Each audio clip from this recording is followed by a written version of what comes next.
Anxiety is becoming more and more common these days. Did you know that 1 in 5 people suffer from anxiety disorder, and that's just the disorder we're talking about? I'm sure a lot more of us experience anxiety on a daily basis with respect to various issues. Why has this become such a problem? We do all agree that we experience a lot more anxiety than our parents did. And it's not like our lives are a lot worse than theirs. If anything, it has become more convenient, more easy. We do a lot less work than our parents did. And yet we experience far more anxiety. We are a lot more dysfunctional than they are. What's going wrong here? First, let's begin with seeing what anxiety is in the first place. I think we can agree that anxiety is this general feeling of nervousness, this discomfort, this anticipation that something is going to go wrong, often butterflies in the stomach.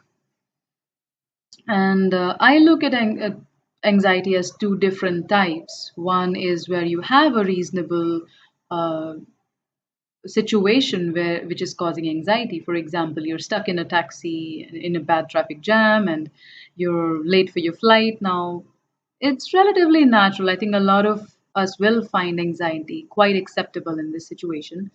And then there's anxiety where there's no reasonable excuse, where there's just this general feeling of anxiety for no reason.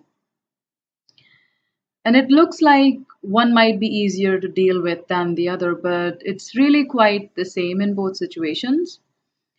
All you need to do is stop fighting it.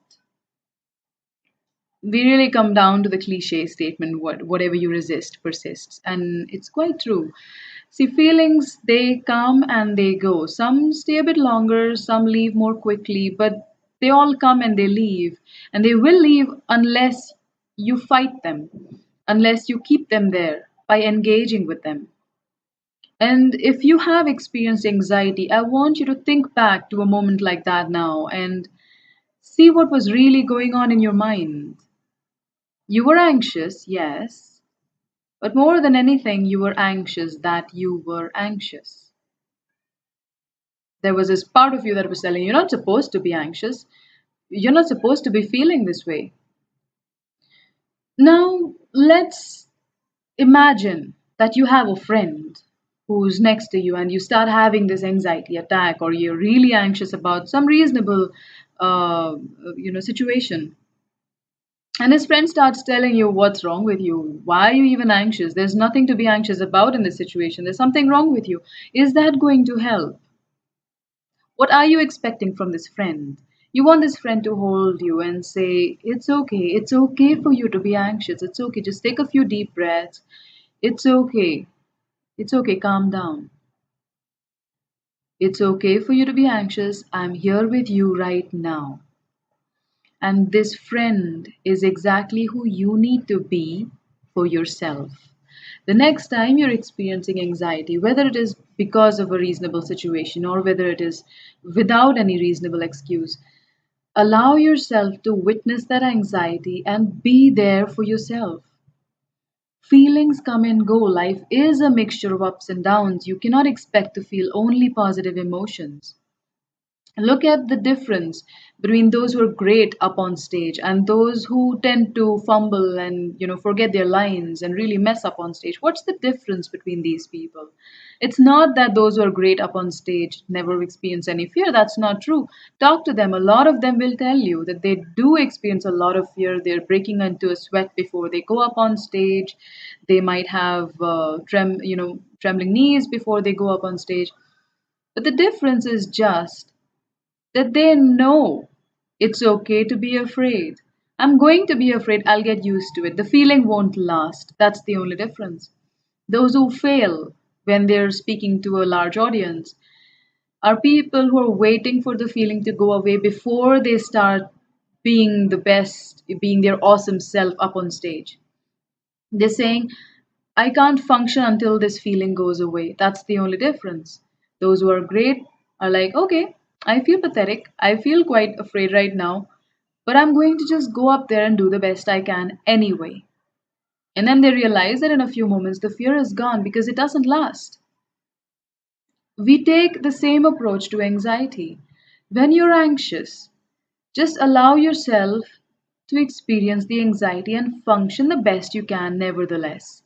There may be times when the anxiety is so intense that you can't function for a few moments or a few hours, and that's okay too. Give your system the space to relax.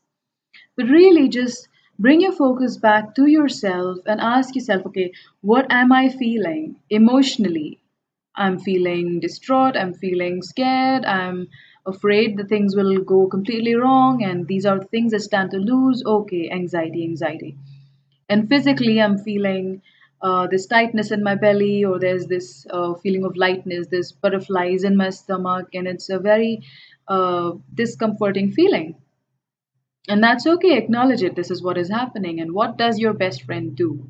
In this situation, that best friend will tell you, and therefore you will tell yourself, it's okay for me to be anxious. It's okay for me to feel these things. This never lasts, even though it feels permanent right now. Let me try to pretend it won't last. It's okay for me to be exactly the way I am right now.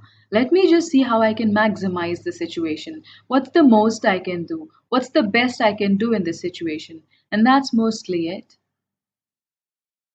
Of course, this is a more temporary uh, solution to this. You can try therapy as well. I highly recommend it. You can try the conventional forms, or you can try something like Reiki, which works on your energy field and calms you down quite a bit. I've had a lot of success with anxiety disorders, panic attacks, and similar situations with my clients. Tapping techniques are also pretty effective, and if especially with situational anxiety, it can bring down the anxiety levels within a matter of seconds sometimes. So that's all I have to say about anxiety. Thank you for listening.